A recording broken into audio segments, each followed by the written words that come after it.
Hello, I'm Dr. Leon Stutzman, aka Doc, with another one of these little videos designed to help you to get through these strange days in which we find ourselves in these yet remain strange days indeed.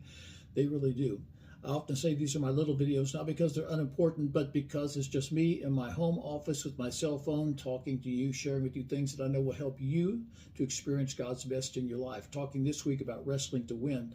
The next point is wants. Jacob was very specific in enumerating his wants. Genesis, the 28th chapter, the 20th, 21st, and 22nd verses. And Jacob vowed a vow, saying, if God will be with me and keep me in the way that I go, and give me bread to eat and raiment to put on, so that I return again to my father's house in peace, then the Lord shall be my God, and of all that thou shalt give to me, surely I will give the tenth unto thee. Now this is not about tithing. But if Jesus is still on the throne, that's Hebrews the 7th chapter, the 8th verse. If Jesus is on the throne, you ought to tithe.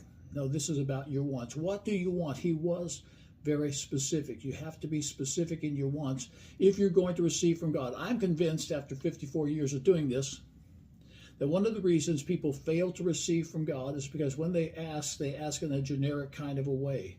You have to ask specifically.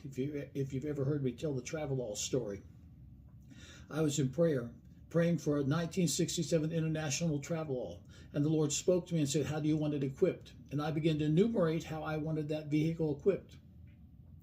Well, then I heard a word from God that said, seek and you shall find. And before the day was out, I had found exactly the car that I was looking for, which was a rather rare and unusual car even in those days. What am I saying? You have to be specific. What do you specifically want to see God do in your life? Jacob wanted God to be with him, to watch over him, to preserve him, to protect him, to give him food to eat, clothes to wear, and bring him back to his father's house in peace. What do you want God to do in your life? If you want to wrestle to win, you've got to be specific. This Sunday at Aspire Church, I've got a word from God. Finding your place in the secret place. The series is about finding yourself. There is a place in God where you do find yourself. Catch it live on the live stream at aspirechurch.tv, Facebook Aspire Church TV. That's Facebook Aspire Church TV, live stream aspirechurch.tv. Sunday morning, 10 o'clock Eastern Daylight Time. It's going to be powerful. It's going to help you to experience God's best in your life.